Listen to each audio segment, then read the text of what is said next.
In this video, let's learn how to divide the number 316 by 2 using the long division method.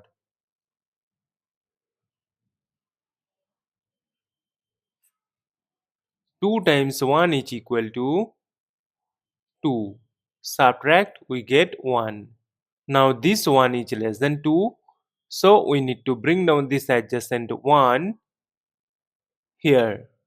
And we know that 2 times 5 is equal to 10.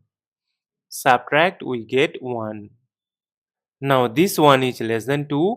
So in this case, we will bring down this adjacent 6 here.